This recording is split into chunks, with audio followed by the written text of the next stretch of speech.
लोग जो सामने अपने आप को अच्छे ह्यूमन बीइंग्स दिखाते हैं, बहुत conscious human beings, aware, politically aware human beings, लेकिन पीछे से उनकी लाइफ कैसी होती है, क्या-क्या चलता है, कितना कुछ यहाँ पर इस वक़्त रिवील हो चुका है। उन्होंने चौकन्ना कर दिया और आपको बता रही हूँ 2025 में वेट करिए और जो चीज़ें पता चलने वाली हैं, बहुत सारी चीज़ों के बारे में नॉर्मल इंसान सोचता भी नहीं होगा कि शायद ऐसे पॉसिबल भी होता है। So be prepared to be shocked and open your eyes. कुछ बहुत फेमस हॉलीवुड के नेम्स हैं, टॉप लेवल।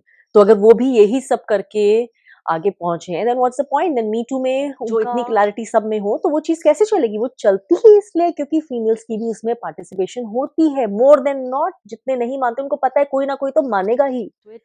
इस मूवमेंट में बहुत कुछ खुलासे हुए थे, कुछ होपफुली ज़्यादातर सच्चे, कुछ झूठे। सबने जैसे बहती गंगा में हाथ धोने, तो सारे बहुत सारे आए थे जो बहुत सारे ट्रूथ में नहीं थे, इंटेग्रिटी में नहीं थे, बहुत सारी चीज़ें सच्ची भी थी, कैमरा भी and in front of the camera भी, and that was as a freelancer. तो मैं अपना भी जो ओपिनियन है पर्सनल फर्स्ट हैंड वो भी बताऊँगी। वो फेवर चूज़ करना है या नहीं करना, आपकी लाइफ में आप उसको कितनी अहमियत देना चाहते हैं, ये आपकी चॉइस है। टूटेंगी, नई चीज़ें बनने का समय है ये। In the way we exist, हमारी एग्जिस्टेंस के लिए, जो हमारी न्यू कॉन्शियसनेस को मैच कर सके, जो लाइट को मैच कर सके, जो ट्रूथ को मैच कर सके, इस तरह के लिए हमें पुश किया जाएगा। ऐसे इंसिडेंट्स होंगे कम्युनिटीज में, फैमिलीज में, वर्ल्ड में। तो मैं उन लोगों को भी जवाब देना चाहूंगी जो थोड़ा सा एक ट्रेंड शुरू हुआ था ना पीछे कुछ मूवीज से कि नहीं साउथ बहुत क्लीन है, देखो कितने संस्कारी है। तो नहीं, ऐसा नहीं है। सिर्फ एक मूवीज में इमेज दिखा लेने से संस्कार सामने नहीं आते हैं कि कितना वो इंडियनाइज्ड वर्जन लग रहा है। नहीं, उससे नहीं होता। एक्चुअल फिल्म इंडस्ट्री में क्या होता है ये बाद में, क्योंकि मी टू मूवमेंट आ गई, आप उसमें सामने नहीं आ सकते अपनी स्टोरी रखने के लिए। आप अपने आप को एक जेन्युइन विक्टिम के साथ में खड़ा नहीं कर सकते और बोल सकते कि मेरा भी status same. This is nothing to do with your degrees, this is nothing to do with आप कितने वेल ग्रूम्ड हैं, सोफिस्टिकेटेड हैं, या आप कम पढ़े लिखे बैकग्राउंड से आते हैं या बहुत अच्छे फैमिली से आते हैं, कहाँ से आते हैं।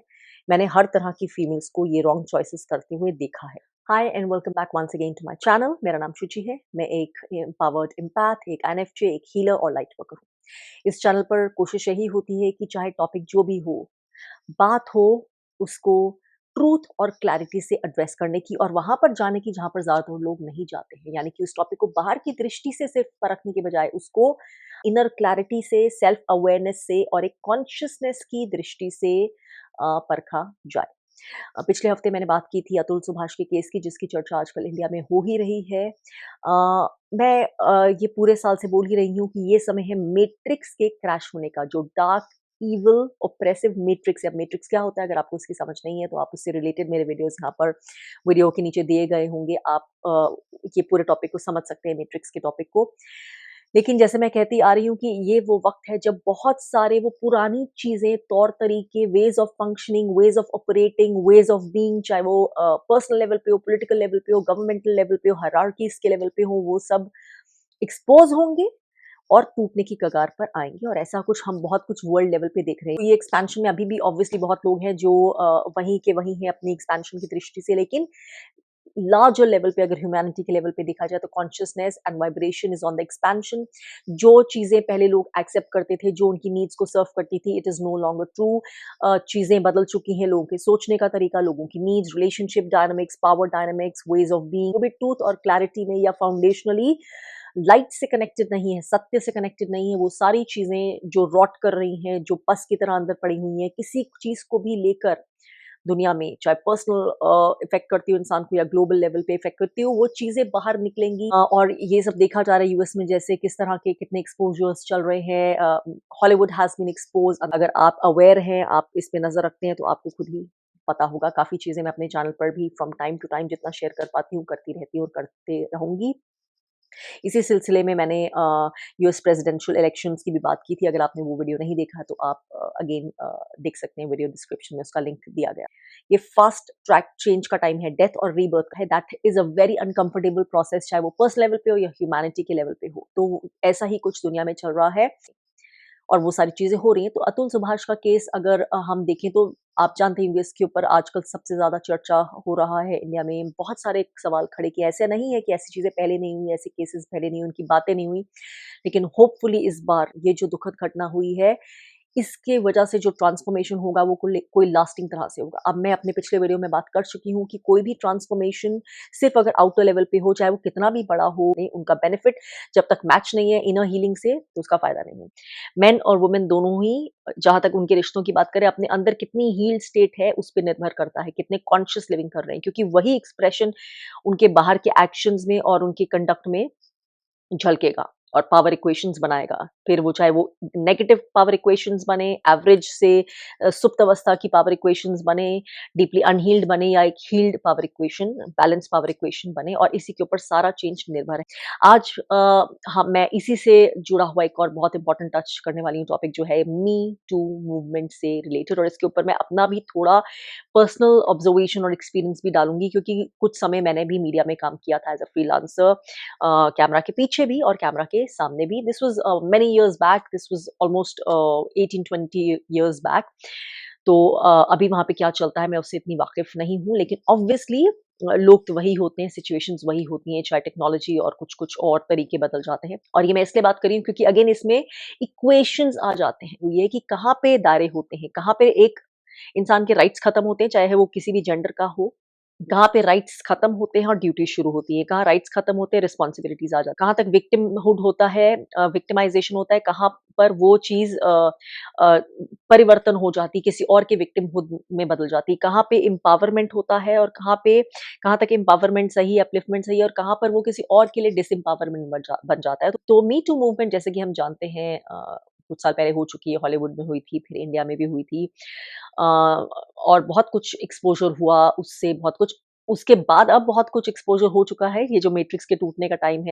तो एनीवे उसने एक मोमेंटम लिया था जिसमें बहुत सारी वुमेन सामने आई थी, जिन्होंने पहले शायद बोलने की हिम्मत नहीं की थी, या जो भी उनकी सिचुएशन थी, जिन्होंने बताया था कि जो एंटरटेनमेंट इंडस्ट्री वहाँ पर क्या-क्या होता है।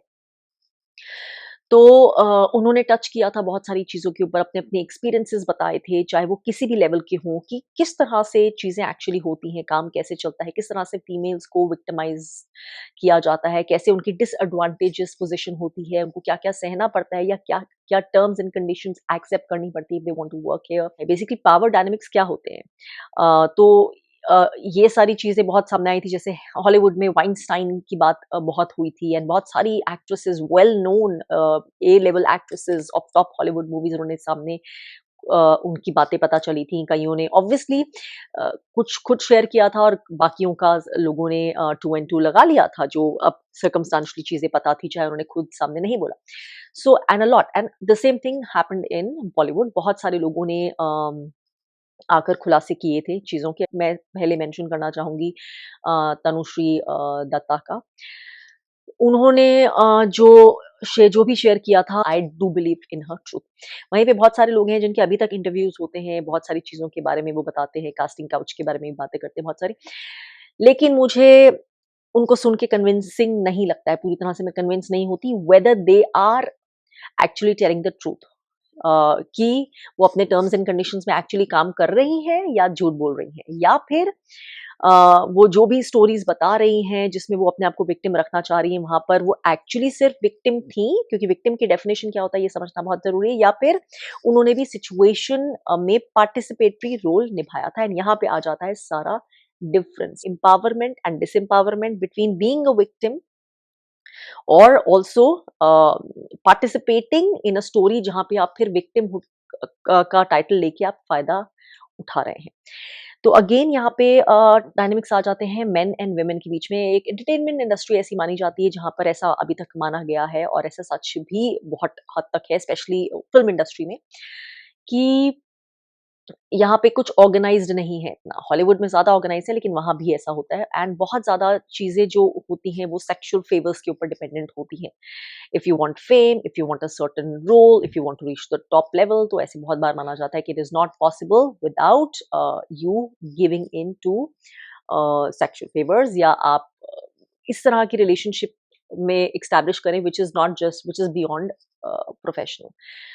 सो ये एक खुली सी सीक्रेट है। अब इसके ऊपर जो है मेरा पर्सनल ओपिनियन क्या है अपने ऑब्जर्वेशन से, ये भी मैं बताऊँगी, ये भी मैं शेयर करूँगी। Although I haven't been in the film industry, मैं सिर्फ एक जो दूरदर्शन बेस्ड सीरियल्स या थोड़े से प्राइवेट चैनल के सीरियल्स या उस तरह के काम तक बेस्ड थी। लेकिन सबसे पहले मैं मेंशन करना चाहती हूँ कि ये री-एग्ज़ामिन करने की बहुत ज़रूरत है इसमें कि विक्टिम की परिभाषा क्या होती है? स्पेशली जब हम बात करते हैं इनअप्रोप्रिएट रिलेशनशिप या हम बात करते हैं सेक्सुअल अब्यूज़ की, तो उसमें विक्टिम क्या हो? तो विक्टिम मैं बोलूँगी सिर्फ़ वही जना होता है जिसको टोटली जिसकी कोई पावर नहीं थी उस सिचुएशन में and against their will they were forced to do something, चाहे वो सेक्सुअल अब्यूज़ हो, चाहे फिर किडनैपिंग हो, टॉर्चर हो, कोई भी इस तरह की, कोई आपको गाड़ी में डाल के आपको किडनैप कर ले, तो कोई भी इस तरह की चीज़ जिसमें आपकी पावर थी ही नहीं, यू वर कॉट अनअवेयर्स, आपको शॉक हुआ, यू वर कॉट देयर और आपके पास या आपको आपके फोरहेड पे गन रखी हो, तो कोई आपकी पावर ही नहीं थी उस सिचुएशन में।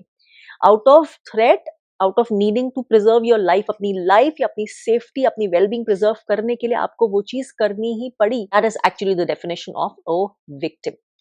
ठीक है? जिस सिचुएशन में हम मैं लॉन्ग टर्म वो रिलेशनशिप्स में जो विक्टिमाइज़ेशन होते हैं क्योंकि वो नहीं अभी अपने आप को छुड़ा पाते, उसकी बात नहीं कर रही। तो मैं इस विक तो आप द मोमेंट आप किसी भी चीज़ में पार्टिसिपेट करते हैं, किसी भी तरह से आपकी उसमें हामी होती है, पूरी फुल फ्लेजेड हामी पार्टिसिपेशन या फिर हल्की-सी हामी या जैसे भी है, तो वहाँ पर वो विक्टिमाइज़ेशन की एग्ज़ैक्ट डेफिनिशन नहीं होती है। और बहुत सारे लोग इसको कन्फ्यूज़ करते हैं और ये बोलते हैं कि नहीं हमें काम नहीं मिलता, हमें ये करना पड़ता है, इस इंडस्ट्री में करना पड़ता है।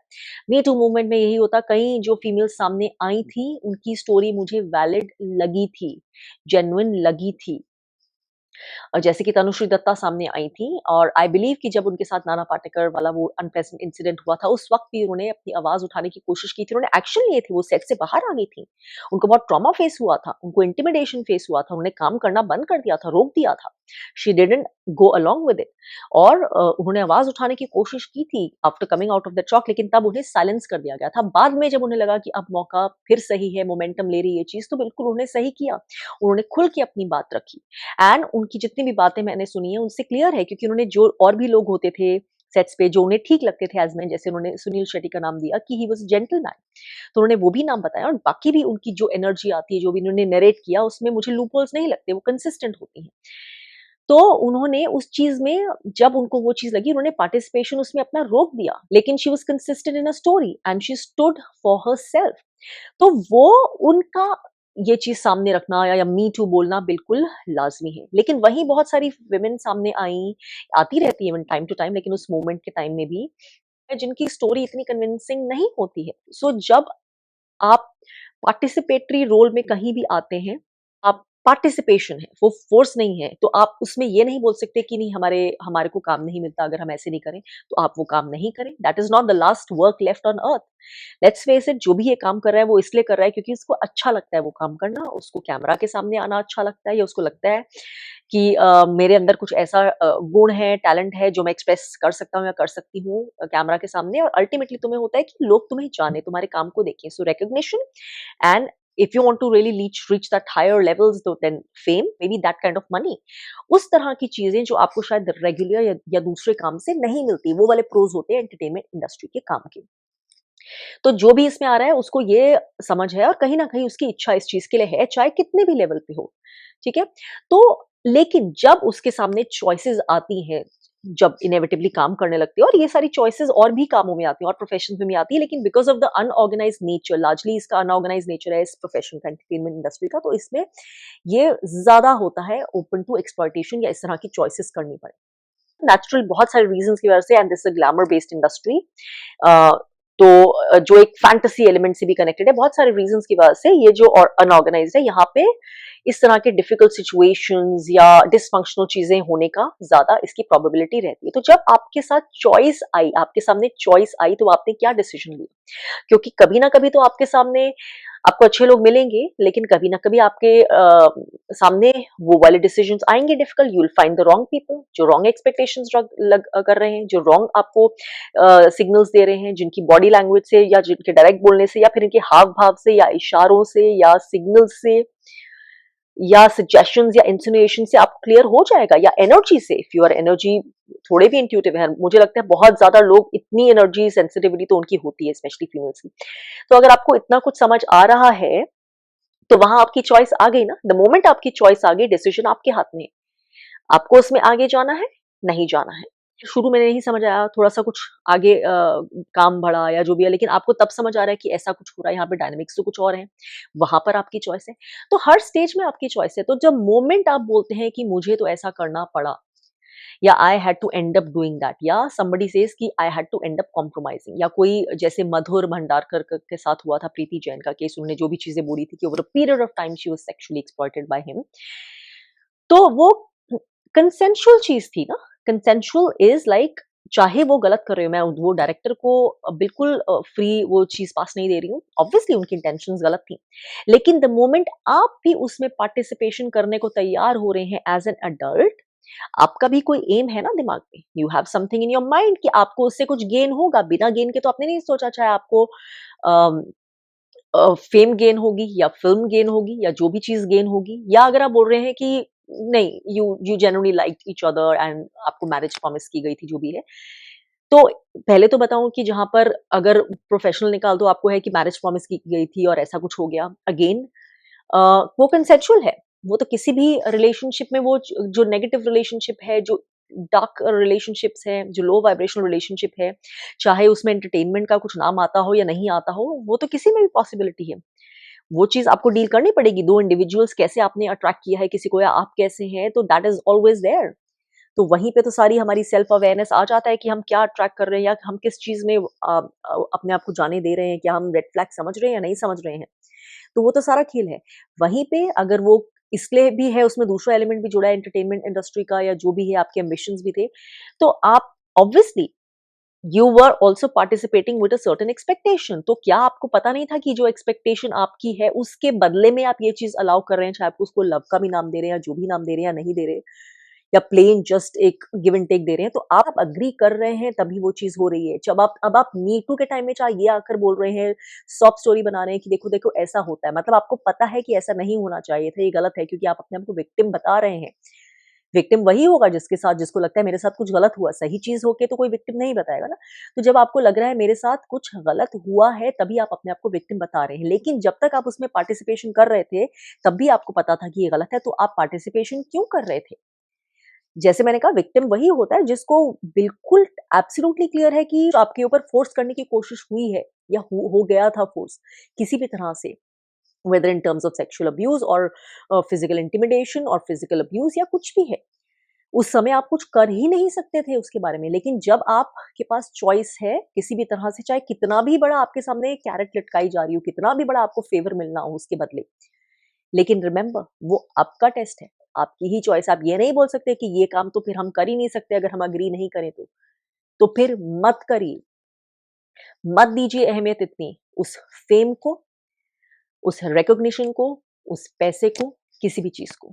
यहाँ पर हम कितने सारे केसेस जानते हैं कि जो कोई जेल में बैठा हुआ एक डॉन, वो बाहर हीरोइन्स को गिफ्ट्स दे रहा है और उनको गाड़ियाँ भिजवा रहा है, उनको पर्शियन कैट्स भिजवा रहा है, एंड बाद में वो वाली वुमेन इनोसेंट एक्ट करती हैं। चाहे वो नोरा फतेही हो या कोई भी और हो, वो आके वो इनोसेंट एक्ट करती हैं कि उन जैसे कि उनको तो पता ही नहीं था, and they are very proper females जो सिर्फ प्रोफेशनल हैं। लेकिन क्या आपको ये सारी चीज़ें नहीं पता थी? तो आप इसमें पार्टिसिपेशन क्यों कर रही थी? कहीं तो आपको कुछ लालच था। आपको वो जो अटेंशन मिल रही है उसका डायनामिक क्या है? आपको जो फेवर्स मिल रहे हैं उसका डायनामिक क्या है? उसकी सीन और अनसीन, सेड और अनसीन टेंजेंट्स क्या है? क्या आप वो समझ नहीं रहे हैं? फिर भी आप अपने आप को उसमें obviously out of some greed जो आपके अंदर आप देख नहीं पा रहे हैं या देखना नहीं चाहते हैं, आप उसकी वजह से उसमें ट्रैप्ड हैं। तो यहाँ पे क्या विक्टिमाइज़ेशन हुआ या फिर क्या हुआ? तो आप उसमें हैं क्योंकि आपके लिए उस चीज़ की वैल्यू कई गुना ज़्यादा है, रादर उस चीज़ से जो जिसके ऊपर आप बाद में शायद अपने आप को विक्टिम बना लें। So your dignity, your honour, your rights as a person, your integrity, your authenticity, चाहे वो किसी भी तरह में हो, फिज़िकल, सेक्सुअल, कुछ भी। तो आपने कहीं डिसीज़न लिया है कि ये चीज़ उस चीज़ से छोटी है, चाहे आपको डिस्कम्फर्टिंग लगा हो बहुत, या आपको डिस्कम्फर्टिंग नहीं लगा, आपको नॉर्मल हो कि ये तो गिव एंड टेक का पार्ट ही होता है, लेकिन आपने द मोमेंट जिस भी लेवल का आपका डिस्कम्फर्ट था, कम, ज़्यादा या you were horrified but still you chose to do it, that moment you stopped being the victim. तो आपकी चॉइस है, ये मैं एडल्ट्स के लिए बात कर रही हूँ, एडल्ट्स के लिए। तो जैसे मैं अपना बताऊँगी कि मैंने obviously I don't know what happens really in the movie thing. मैं एक बार बस एक प्रोजेक्ट के लिए मुंबई गई थी मैनी इयर्स बैक एंड मुझे ऑनेस्टली वहाँ का जो सीन था वो बिल्कुल अच्छा नहीं लगा था। अ, बहुत सारे लोग जिनसे मेरा डायरेक्ट लेना-देना नहीं था सेट पे भी and some things which I observe बहुत अनकंफर्टेबल थी। My mom had also gone with me but एक जो एनर्जी होती है and specially me being an empath and an INFJ and मुझे तो सारी दुनिया सेंस होती है, एनर्जी के थ्रू ही फील होती है। So I was very detached but at the same time जो चीज़ें सेंस हुई, जो मैंने कुछ देखी बहुत मेरी एनर्जी इफ़ेक्ट हुई। So that was not the kind of environment जो मुझे इतना पसंद था। तो एनीवे थी मैं दिल्ली में बेस्ड थी।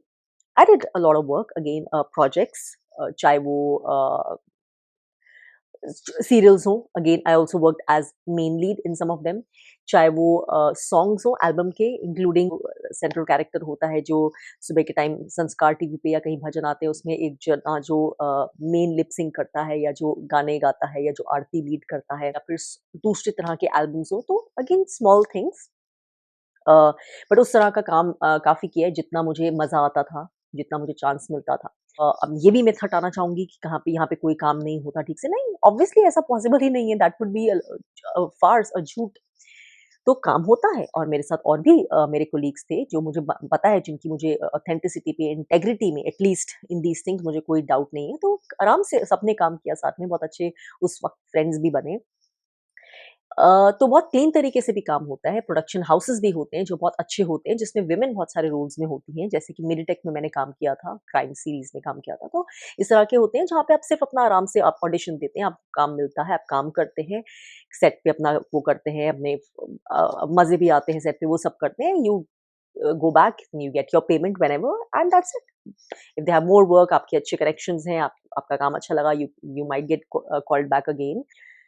तो वो सेटअप फ़िल्म के सेटअप से बहुत डिफरेंट होता है एट दिस लेवल, बट इसमें भी आपको लोग मिलते हैं, इसमें भी आपको उस तरह के डाइसी वाले एलिमेंट्स मिलते हैं।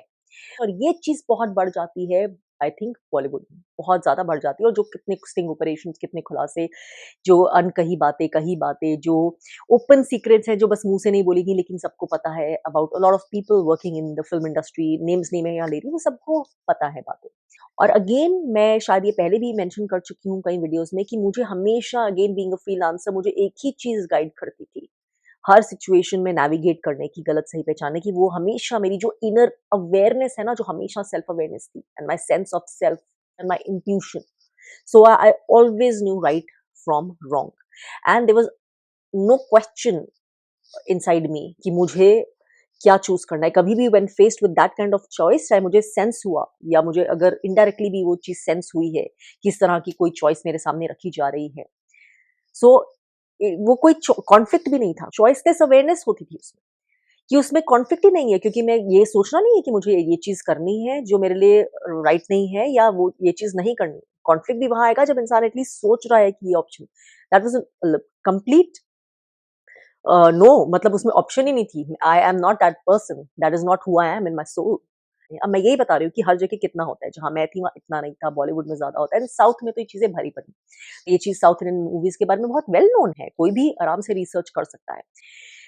रतन राजपूत ने अपने एक वीडियो में, अपने एक ब्लॉग में क्लियरली बताया था, बहुत क्लियरली, इससे क्लियरली कौन बताएगा कि जब आप साउथ की मूवीज़ में जाते, काम करने जाते हैं, साउथ में स्पेशली किसी मूवी का ऑफर आता है, तो उन्होंने बताया था कि कॉन्ट्रैक्ट साथ में दिया होता है, कॉन्ट्रैक्ट में ही ये चीज़ें लिखी होती है कि आपको ऐसे-ऐसे फ्रेंडशिप करनी है प्रोड्यूसर से, डायरेक्टर से, हीरो से, क्या-क्या आप उनका वो ब्लॉग देख सकते हैं। क्या करना होता है, वो उसमें कॉन्ट्रैक्ट में ही लिखा होता है, तो ये इतनी का लेवल है वहाँ पे। तो जब ये चीज़ें होती हैं और हम देखते हैं कि वहाँ पे फ़िल्म्स बन रही हैं and a lot of women from even from north are going, और जब पता है कि कॉन्ट्रैक्ट में लिखा होता है तो ज़रूरी, अगेन आई एम सेइंग ज़रूरी नहीं है सबके साथ ऐसा हुआ है। बट जो दिख रहा है कि जो फ़िल्म इंडस्ट्री में फॉर्मलाइज़्ड वो प्रोसेस है ऐसे, तो फिर ऑब्वियसली बहुत सारी चीज़ों में तो बहुत सारी चीज़ें समझ के क्लियर होता है कि that's how work is happening. That is what is happening. और फिर बहुत सारे किस्से सामने आते हैं, अभी जैसे बहुत सामने आए हैं साउथ की इंडस्ट्री में। बहुत शॉकिंग चीज़ें सामने आई हैं वहाँ पे, रिपोर्ट्स भी बनी हैं उसके ऊपर कि क्या-क्या होता है। सो ये वाले जो पावर डायनामिक्स होते हैं, इसमें मैं अगेन बोलना चाहूँगी कि ये पावर डायनामिक सिर्फ मेल्स नहीं बना रहे हैं। मैं उन केसेस की बात नहीं कर रही जो एक्सट्रीम केसेस हैं जहाँ पे एक्चुअल विक्टिमाइजेशन हुआ है, एक्चुअली इंटिमिडेशन, थ्रेट, कोअर्जन, जो नेचर होता है कोअर्जन का, मैं उसमें बात कर रही हूँ जहाँ पे women have walked into doing those films, they have made a career, लेकिन अपने उन्होंने चॉइस से एग्री किया, उन्होंने चॉइस की है कि मुझे ये फेम मिलेगी, मुझे ये रोल मिलेगा, मुझे ये अपॉर्चुनिटी मिलेगी। तुम्हारा एक विजन है, तुम उस विजन के लिए तैयार हो कि even if I have to give this sacrifice, अगर वो आपके लिए सैक्रिफाइस है, नहीं तो आपके लिए शायद वो नॉर्मल है दूसरे एक जने से, क्योंकि सबकी डेफिनेशन अलग होती है। आपके लिए बहुत सारी फीमेल्स होती हैं जो उसको नॉर्मलाइज की गिव एंड टेक है, कैमरा भी नहीं करेंगी, लेकिन उनके अपने इनर सर्कल में अपने अंदर उनका यही होता है कि ये तो गिव एंड टेक होना ही पड़ता है, this is part of life, ये नहीं करोगे तो अगेन वो आपकी अंदर की लैंडस्केप है, आप कैसे सोचते हैं, आपकी कॉन्शियसनेस का। अगर आप यहाँ तक, आपकी कॉन्शियसनेस यहाँ तक है कि आप इस चीज को क्लियर करते हैं, जस्टिफाई करते हैं अपने अंदर, चाहे कैमरा के सामने नहीं करें क्योंकि आपको लगता है कि नहीं उसमें आपको ब्लैकलिस्ट कर दिया जाएगा, ये लोगों को आपका रियल वो पता चल जाएगा। अगेन आप वो इसलिए करें क्योंकि कहीं ना कहीं आपको गिल्ट है, आपको पता है आप ये चीज सामने नहीं बोल पाएंगे, क्योंकि अगर आपको पता हो तो ये ट्रूथ में एंड लाइट में रूटेड है, तो आपको शेयर करने में कोई शर्म नहीं आती। वो शर्म ही इसलिए आ रही है, वो झूठ ही इसीलिए है, वो मास्क इसलिए क्योंकि आपको भी अंदर कॉन्शियस में पता है कि ये रियल नेचर क्या होता है इस चीज का। Is it really a true authentic give and take, या is it something else, is it of a darker deeper nature. तो आपको पता है उसकी सच्चाई, इसलिए आप शेयर नहीं करते हैं, इसलिए आप वो चीज छुपाते हैं। लेकिन अगर आपने ऐसा किया है तो द मोमेंट आपने पार्टिसिपेशन की है, you stop being a victim. जब मोमेंट आपने चॉइस की है, आपने डिसीजन लिया है ऐसा कुछ करने का, जो आपको अंदर से पता है कि दैट इज एक अब्यूजिव है, वो एक्सप्लॉयटेटिव चीज है,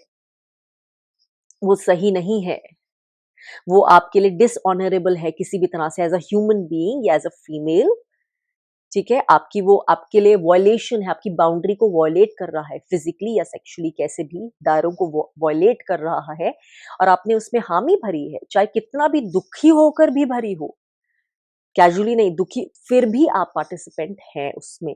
जिसने दुखी होके नहीं आराम से किया, और जिसने दुखी होके, ठीक है थोड़ा डिफरेंस हो सकता है, but in the end you are at the same place because you still made that choice, और आपने वो चॉइस इसलिए की क्योंकि आपको वो चीज ज्यादा मायने रखती थी। क्यों रखती थी मायने, ये आपको पूछना है, यहाँ पे आप अनहील हैं। क्यों रखती थी? क्योंकि आपके अंदर अगेन वो फियर कि नहीं ये नहीं होगा, ये चीज मेरे लिए इतना मायने रखती है, क्योंकि वो चीज इतनी मायने रखती थी कि आप उसके लिए अपने को एक तरह से सोल बेचने को भी तैयार हैं। इट्स नॉट जस्ट सेक्सुअल, वो एक सोल, आपकी सोल है, हम अपने आप को खुद वॉयलेट कर रहे हैं और होने दे रहे हैं, आप खुद सेल्फ लव प्रैक्टिस नहीं कर रहे हैं।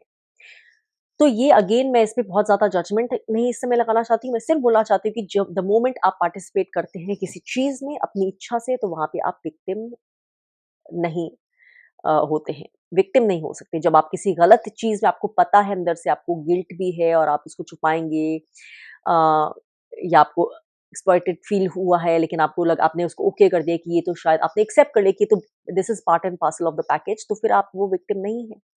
और यही चीज वुमेन को सीखनी पड़ेगी कि आप फिर मेन को खाली ब्लेम नहीं कर सकते हैं, बस आप दूसरा काम कर लीजिए, आप छोड़ दीजिए। अगर आपको लगता है इतने ही आपको हर लेवल पे ही छोटे से छोटे रोल से लेके, छोटी से छोटी स्क्रिप्ट से लेके, बड़े से बड़े आपको मूवीज के स्तर पे, ए लेवल मूवीज के स्तर तक, आप अगर किसी भी चीज के लिए, आप किसी भी लेवल के लिए, एक डांस ग्रुप में पार्टिसिपेंट बनने के लिए, डांस एक कोरियोग्राफर बनने के लिए, या क्योंकि ये बहुत लेवल्स पे होता है स्पेशली बॉलीवुड में, आप लोग किसी भी चीज के लिए आप अगर वो चीज करने को तैयार हैं, आपको लगता है हर जगह पे ही आपको, ये हर लेवल पे ये इतने ही बुरे हाल है कि आपको यही करके ही चीज मिल रही है, तो आपको छोड़ देना चाहिए। You should definitely look for an alternate profession, पैसा ही कमाना है ना, मत फिर भागिए उस फेम के पीछे। बोल दीजिए कि वो कैमरा के सामने होना, या वो फेम बोलना, या आपकी न्यूज में खबरें आए, या आप टॉप फेज हो मॉडलिंग वर्ल्ड में या फिल्म वर्ल्ड में, बोल दीजिए अपने आप को it's not worth it. Take it as a lesson कि अच्छा ऐसा है, oh my god it's not worth it. दूसरा तथ्य ये है कि सब कुछ यहाँ पे अगेन आउटर रियलिटी, जैसे आप अंदर है ना वैसे ही ज्यादा बाहर होगा। अगर आप बिलीव करते हैं कि इसके बिना वो चीज ही नहीं होती है, ये करके ही जाना पड़ता है, तो आपको ऐसे ही एक्सपीरियंस ज्यादा होंगे। आप ऐसे ही आप डायरेक्टली अपनी एनर्जी से क्रिएट करेंगे वही सिचुएशंस, वैसे लोग ही आपकी अपनी तरफ ज्यादा अट्रैक्ट करेंगे, जहां आपकी रियलिटी पुष्टा होगी और जो आपका बिलीफ है ना पुष्टा होगा। अगर आप ऐसा नहीं मानते, मैं ऐसा नहीं मानती थी, मेरे साथ और भी लोग थे जो ऐसा नहीं मानते थे, बड़ा काम करने को मिलता था। Again industry was disorganised, it was messy, कभी पैसे रुक गए, कभी कुछ, वो सारी चीजें, बहुत सारे चीज़ें हैं वो शायद इस वीडियो के लिए नहीं है, that's a different thing. But आप बोले कि काम वैसे ही मिल रहा है, नहीं, दैट्स नॉट द ट्रूथ। हाँ, मिलते हैं आपको ऐसे गलत एलिमेंट्स मिलते हैं, हट जाइए।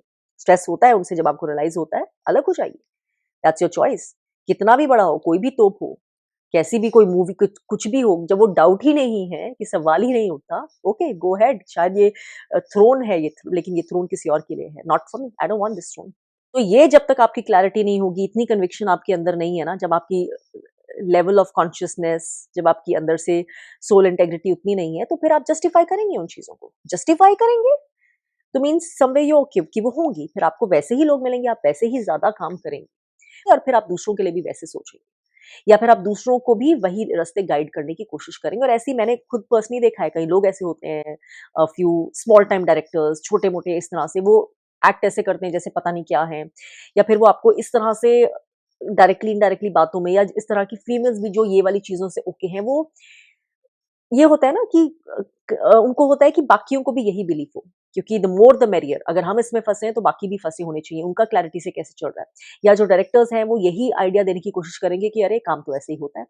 ताकि जो गलेबल है, जो उसमें क्रॉस रोड्स में है कि इधर भी हो सकता है, उधर भी, उसको वो इन्फ्लुएंस कर पाएँ।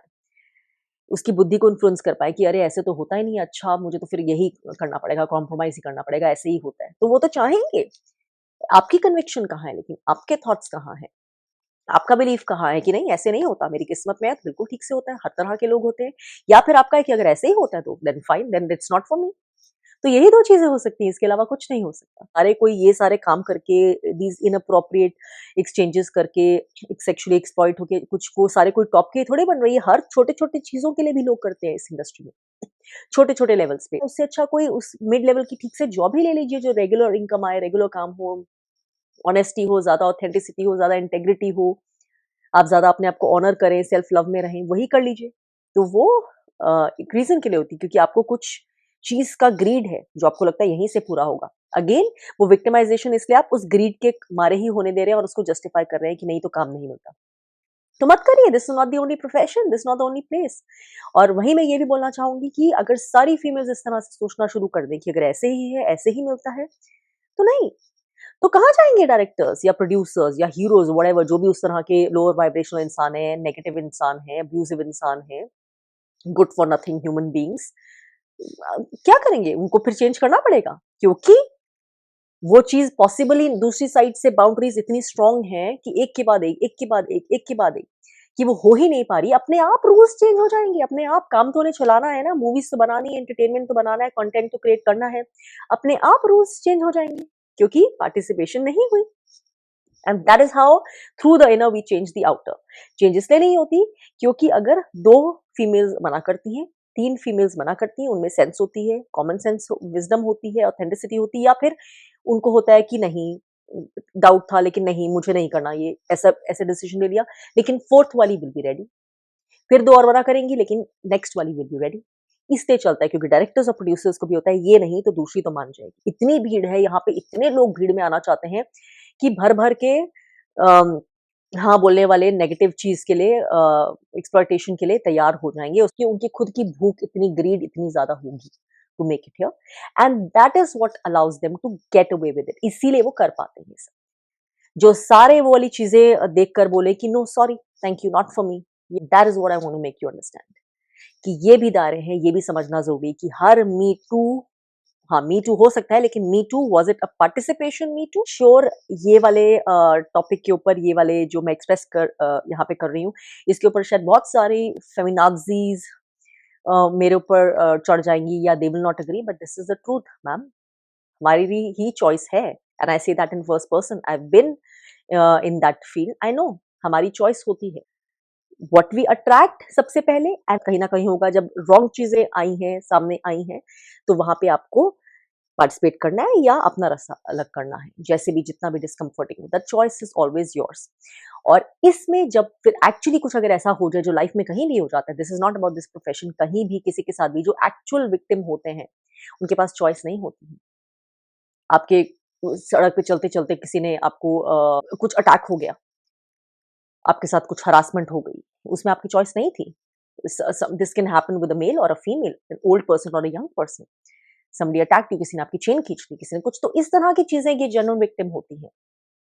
ठीक है? किसी ने आपका अकाउंट हैक कर दिया, यू हैड नो आइडिया। जहाँ पे आपने खुद पार्टिसिपेशन किया है किसी चीज़ में, वहाँ पे आप विक्टिम नहीं है। जहाँ पे आपने अपनी होश से डिसीजंस लिए हैं, अपनी चॉइस करी है, वहाँ पे you are not the victim.